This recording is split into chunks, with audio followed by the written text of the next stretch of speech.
Good evening and welcome to our Score Football Preview Show. Thanks for joining us on air and streaming on our WQAD app. High school football is back. I think those are the best words we've all heard in a while, Absolutely. right? Absolutely. Over the next half hour, we're going to take a look at some of our teams from the area. We have Greg Armstrong from View from the West joining us for the Illinois side, and of course, Jenna Miner here as well.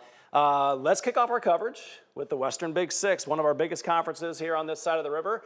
When you look at the Big Six, Greg, obviously there's some teams that kind of stand out right at the top. Obviously, Moleen's defending champs, returns a lot of guys. Sterling's good. Geneseo with a long run last year. Where do you start? Do you start with Moleen? I think you have to start with Moleen. They're the defending Western Big Six champions, and they challenged themselves in the non-conference, but I think what I look at is their conference slate, and I think on paper, they're the best team coming back, but it's not played on paper, so I guess we'll find out. I really like Moleen heading into the year, though. Yeah, they got Case and Ponder is back. Alex Ocean. Yep. They have Mark Carey. They got some, is it Eli Martinez, I believe, is one of the... Eli Warren is one of the running backs back as well. Martinez is a lineman that they got coming back. They got some really good pieces. I think if you're going to beat Moleen, you got to stop the run. Yep. Is where you got to go with them.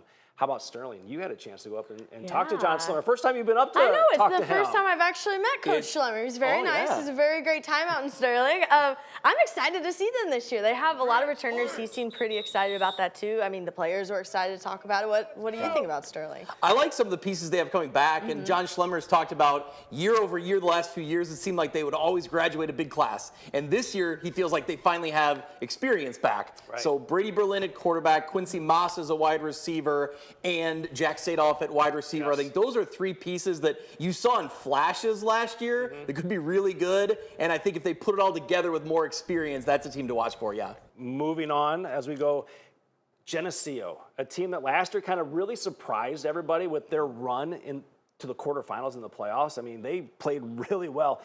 But they lost two big guys on their team. They lost Jackson McAvoy. They lose Kai Weinzel. Guys that kind of were really their go-to this year.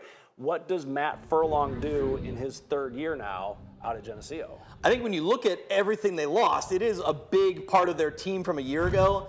But they were playing their best football at the end of the year. I felt like they kept getting better. And now when you look at Harrison Hill, Mark Nelms coming back, like those guys are those prototypical Geneseo running backs. The system Matt Furlong, I think, wants to run will go through those guys. And I find that his system will find them success. I like Geneseo, Can they contend? I mean, can they beat a Sterling and beat a Moleen? I think that's the big question. I think that they'll be right in the mix. I don't know. Geneseo and Sterling is going to be really tight. And I think one of those teams, Sterling or Geneseo, will give Moleen the best, game they have. Sure. Yeah. I don't know yet, which I don't know if I want to put myself out there and say which one it'll be. But those three, I think, are in the top of the conference. Yeah, for sure. Rock Island. Kind of an anomaly as you look at Rock Island this year. You went over to their practice this year. Anthony Rome takes over. It's his first year as a head coach. Coached at Moleen with Mike Morrissey. Coached at UT with Nick Welch. So he has that going for him. He's two coaches that he was under. Was, I believe, the center for Nick Welch at Augie when they were playing. And he played at Geneseo. So, Anthony Rome has all kinds of Western Big Six history, all over the place. So this team...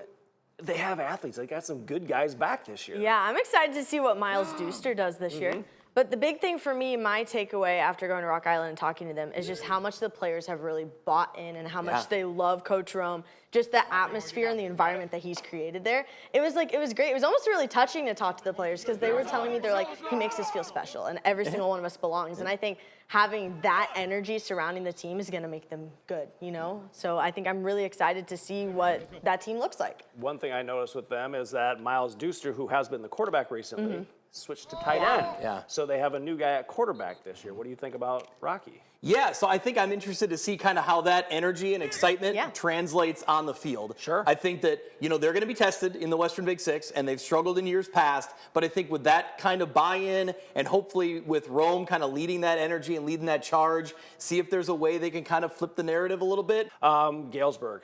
Another team that, 45 minutes away from us. We don't get down there as often as we'd like to, but Sean Hickey is excited about this team. 10 guys back on the offensive side of the ball. this team could cause some problems down the stretch, I think. I think this is a team to watch for. Some week along the way, they're going to get an upset. They're going to beat somebody, and they're going to compete in a lot of games this year. They're really excited about their junior class. So I believe it's Sean's son is a Grady Hickey's at quarterback, Yes. and they have a few other pieces, all very familiar names that we've covered the last few years, honestly, and they're juniors. So I think he's really excited about this group and kind of what they can continue to build. I don't know if this is the year, maybe next year is the year, but they're right there. They're right on the verge of being good. And like I said, watch out for them as a sleeper pick some weeks to get an upset. We haven't mentioned UT yet, and Nick Welch is going to be like, wait, He's they already haven't clocking. mentioned. I know. But this is another group. They lose some quality guys. They get a guy like Leo Sims back. Yep. They have, the quarterback. Jonathan Drake at Yes. quarterback. Yes, so he's back. Yep. This is a team that I think, after last year's playoff appearance, can do it again. They need to replace a lot up front. They lost a lot of linemen. They lost a big senior class that obviously had a ton of talent, and getting them over the hump, getting them to 5 wins in the playoff berth last year. So I think that despite losing a lot, there's a lot of players that finally saw the Yes. fruit of their hard work, right? They made it. They earned their trip to the playoffs when it still was 5 wins to get in. So I think that will carry over. That momentum and that positive energy in that community will continue this year. I think you're going to see Leo Sim take a big step on both sides of the Yeah. ball. He's going to have to be the guy, right? So I think he's ready for that role, and having a quarterback back in Drake to lead the offense is a big part too. But the line play is the big question. They got to replace a lot up front. We don't need to mention Alleman. We know what happened over there. Tough situation. Let's make our picks for Western Big Six winners. Who you picking? To win the Oh conference gosh, this you're gonna year? start with me because Yeah. I know what the obvious answer is. I do. Yeah. But I want to be different. Go Is crazy. that Then bad? do it. Can I be Crazy. Yeah, crazy? do it. I'm gonna go Sterling. Okay. you go. Sterling. I know Moline is kind of the shoe-in to win this, but I would like to see. I don't know. I'd like to see something crazy happen. So I'm gonna go Sterling. A lot of returners. I have faith in the Golden Warriors.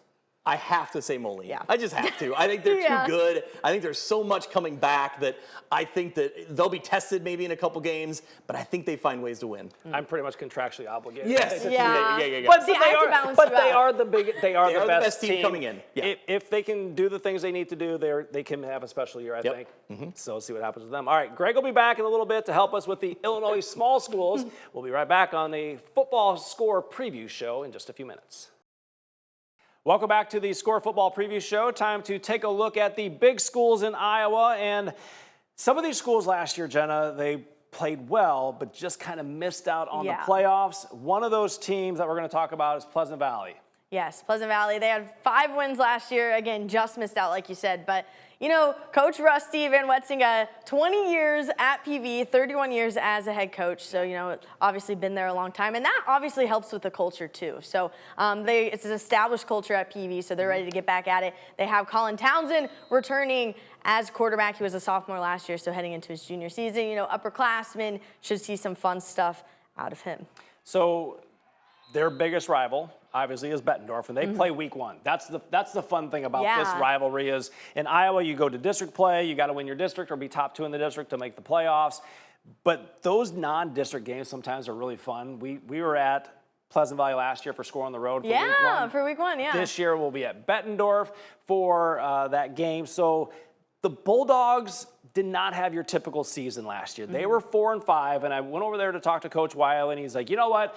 Their philosophy is we're going to forget what happened last year because you can't fix what happened last year this year. And he's right, but you can learn from it. And I think that's one thing that they've done this year is they got in the weight room. Some of the players decided, hey, that wasn't a Bettendorf typical season. One of those guys, Gavin Stecker, he's already committed to the University of Iowa. He's going to lead that defense. At the middle linebacker position, he said, look, we got guys up front that can probably start for any other team. They're big up front. They've got some really good linebackers with Stecker, and Frecking is back as well. They're top 2 tacklers from last year. And then on the offensive side, they've got Cannon Davis, who threw for 1,500 yards last year. He's back. He's looking better. He's got some really good weapons. So the Bulldogs, that 4-5 record, don't be surprised if it's maybe a 7-3 or 7-2, 6-3 record, and they're back in the playoff mix. So the North Scott Lancers, I know. First year under Tony Stewart, made the playoffs. They kept the tradition going that Coach Tippett had kept going for them. Absolutely, and I think it's very exciting to see. I know we talk about a lot, a coach their first year. Everything's very new, fresh start for the team, kind of getting used to each other, building that trust between the coach and the players, all of that, right? Which they already had a little bit because, Tony was involved with the program. Sure. But I feel like we see the biggest growth heading into year 2, right? So I'm really excited to see what the Lancers do with Tony Stewart's second year. And a big piece they have coming back is a huge piece. Their starting quarterback is back, Miller Haight, and it's for his senior season. And he had a great junior year last year. He threw for over 1,200 yards, had 14 touchdowns, and then also rushed for 5 touchdowns as well. So obviously having that starting quarterback piece back, very important to build off of one of the most important things to have back. So I'm very excited to see how he does and how the Lancers continue on. They have a couple good pieces on the defensive side too. Huggard, I cannot think of his first name off the top of my head, but he is back. He was one of their leading tacklers last year in the linebacker position. He's back, and he's excited about how good this defense can be as well. We mentioned PV and Assumption just missing the playoffs. Another team, PV and Bettendorf just missing the playoffs. Another team was Assumption. They were so close, came down to that last game. They didn't win it, so they were out of the playoff picture. But year 3 under Nate Gilbraith should look a little bit different. This group, they have Luke Jobgen back on the offensive side of the ball. He played well last year, and he admittedly said, I was nervous at times. That game against Solon, first game of the season. Other games throughout the season, he said he was nervous because he hadn't been in that position before. He feels more confident, ready to lead this offense. So he is going to be back. They got Peter Miller, be running the ball this year. So Assumption should do better this year. I think they're a team that gets back into the playoff picture, and they should be a team that makes the playoffs this year. So watch out for Assumption. How about over at Davenport North? They could do some good things this year, I think. Yeah, well, I think we saw Neil Brown really emerge last year and Right. Have a very good season. He was a junior last year, so again, it's important to have that starting quarterback roll back. So to have him back in that spot, I think is very exciting for the Wildcats. Staying with the Davenport schools, Davenport West, 0-9 the last 2 years. They have a brand new coach, TJ Westfall. He comes from Fulton. He was with Patrick Lower for a number of years as an assistant coach. I asked him, I said, why take on this challenge? He's like, I felt in my career it was the right time to make the move. Davenport West was the school he wanted to go to because it's big enough. He knows if he gets in the hallways and brings out some of these guys that haven't played football over the years, that this is a team that has the talent to win 4 games, maybe 5 games. That's what they're looking at this year. But it's building a culture. We've talked about that a lot with all these teams. Everybody talks about building a culture. It starts with the head coach. He is fully invested in this team. Look for them to have a little bit of a bounce back season. 0-9 won't be what they do this year. He said if it's 1 win, 2 wins, it's better than what they've done the last couple years, but it's something to build on. And all these players realize that they are the start of a new foundation at Davenport West. So let's see if they can build something and things moving in the right direction. And how about over at Davenport, or Central DeWitt? Yeah, Central DeWitt. So I think the most interesting thing about this team is that they have 20 seniors, very big senior class. They already have that trust. They say they're really close. So I know that's exciting to translate on the field. But I think it's going to be very interesting to see. Last year, they made it back to the playoffs. The big goal they have is they want to go all the way to the Dome, right? Sure. That's the thing. But they lose their starting quarterback. They had Hudson Kruko last year. He played very well for the team, so they're looking to replace him in that quarterback position, but they have a really strong running back in Cooper Smalls. So a lot of good pieces they still have. It's just, again, filling that quarterback role, kind of filling in those question marks. But again, they have a really strong leadership group. So I think that's very exciting for the Sabres this season. Real quickly, just want to mention over at Davenport Central, Alex Berg likes what he has coming back. And it's not, there's only 38 guys this year, so their numbers are down just a little bit. But he's like, I got the right 38 guys, starting with their quarterback, which is Julio Tony Walker. So look for them to try to have a little bit of a bounce back season. Hey, we're not done. Greg Armstrong is going to be right back to join us to talk about the Illinois small schools right here on our Score Football Preview Show. Welcome back to our Score Football Preview Show. Greg Armstrong from View from the West podcast joining us once again. We're going to jump to the small schools in Illinois now. And this is fun because it's a lot of the track, a little LTC. I say LTC, it's Lincoln Land or whatever it is, the LLC. But I think if you're going to start in this conference, you got to start with Rockridge. The team that was the best team last year has probably the best player in the conference in Cullen Schweigen. Yeah, I think when you look at what Cullen Schweigen has done now for 3 years going into his senior season, he's the target. He's the player that everybody's watching for on the field, now on both sides of the ball, on offense and on defense. He's a very impactful linebacker as well. I think that's where it starts for Rockridge. I would keep an eye on Thomas Sowards. I think he's in the backfield as a running back, and maybe he gets overlooked because of the efforts that Schweigen puts out there, but he's going to be a really strong asset for them as well. Yeah, you talked to the Rockets. Very excited. I was going to say Thomas Sowards. Excited to see what he does with Cullen. But also, I think Chase Wheatley's really going to step up. I talked to Coach Graves a little bit. He said Wheatley's been a guy he's really seen start to step up, really embrace that wide receiver role. So I'm very excited to see what he does as well. But yeah, I think the Rockets are going to be really solid again. A team that they'll have to play and contend with is Sterling Newman. Yeah. Mike LeMay has got the blue machine back to where it should be. I believe preseason rankings, we already had them ranked 5th in the state. No shock there. But they start with Ryan Alvarado and Michael Blackard, 2 guys that hand the ball off and just see what they can do, right? I think Matthew Blackard's one of those guys that, like, he could have played under Mike Poposi 20 years ago and still been the exact same effective running back. Like, now he would have been younger, but, you know. Sure. But I think he's one of those running backs that just fits in their system really well, and I think he's going to be the every down back. But having Rylan Alvarado back there as well for the speed aspect of it is going to be really dangerous. They got a fast, physical defense, according to Mike LeMay. It's going to carry you a long way. That's going to win a lot of football games. It'll be interesting when those 2 teams match Yeah, up. absolutely. Yeah. It's, like, It's it's gonna be later in the season. exciting. I think so. It's like Yep. week 8 or week 9 of the season, so it should be fun down there. A team that maybe might surprise a few people, Riverdale. Yeah. They return a good core of people, and you got out to their practice again. Yeah. Coach Derek's excited. I know, very excited. I love going to the Riverdale practices. They're just such a tight-knit group, which you always hear the team say, but they genuinely are. You can see that. And I got to talk with Abram Creer a lot. He's excited. He's like, we run a lot. He's like, but I can throw a little too. Like, for me, he's excited. He's ready to do that. Guys excited. This is a group they've been really, again, looking towards and everything. And then with making it to the playoffs last year, that's been obviously a big motivator. They want to get back to that point. But I think they're going to be really fun to watch. I'm interested in seeing how they replace Gage Heinsohn, Kane Beckett with the running back situation. Yeah. They had a lot. They have those 2 guys to replace, but I think they're going to be really good. Brian Stocking, executive producer of The Score, says 9-0 for the Riverdale He's Rams. going to pull up a couple upsets. He says 9-0, I'm which not would be gonna lie. remarkable. One of the players told me that too, so maybe Yeah. that's what happens. Yeah. Drinking the Stocking Kool-Aid. Yeah. I mean, absolutely. And then another one over there on that side, Erie Prophets. This division's loaded from top to bottom. Yeah, they're going to be really good. I think that they return. They have some names to replace, but they return Tristan Hovey, a running back who went for over 1,000 yards last year. The big thing is up front. Derek Napsker and Caleb Reamer, 2 offensive linemen, but they're joined by 3 other offensive linemen. They return about everybody up front. They're going to be really strong. But top to bottom, that rock side of the 3 rivers is so parity. It's so good, so much talent. It's going to be a lot of fun to watch. There's other teams within the Rock, nothing against them, but those are the 4 we're going to talk about. Yeah. Who wins the Rock?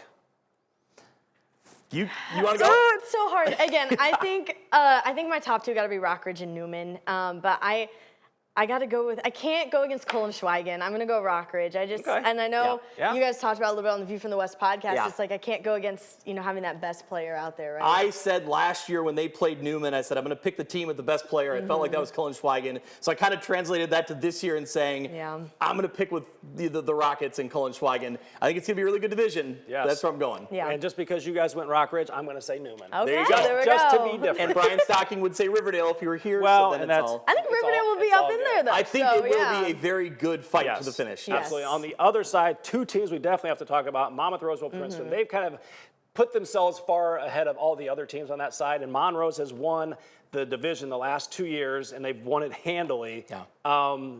They have Landon Montroy. Is it? Yep. Yeah, Landon Montroy's Yep. back. Yeah. He was a beast last year. He's stronger. He's faster. He's going to be a beast again this year for Jeremy Adolphson. I think he jumps into that Nick Houston role from Yeah. a year ago to replace him. They have Lars Bergeron, who will be an impact player on both sides of the ball. They're really excited, and they're also really willing to let us know to never pick against the Titans. So we've learned that lesson now. It gets tough, though, because I think Princeton's going to be improved this year. I think those 2 continue to go back and forth. It's going to be a really good year for them. You were just at Princeton practice, and they Yeah. were like, hey, they remember what Oh my happened gosh. last year. Yeah. Everyone, they were like, we're mad. Yeah. They're fired up. They're ready to go. They're like, we're winning the track and we're having Yeah. a deep playoff run. Yeah. And, Coach Ryan Pearson was telling me too, he's like, this is the first time in my career that we had a first round exit from the playoffs. And he's like, we don't want that again. So they're fired up. They're fired up groups. So I'm very excited to see, because again, I think Monrose and Princeton are going to be those top 2 teams on the Mississippi side. So very excited to see how that goes too. They do have to replace Ace Christensen, though, and that's going to be tough to do.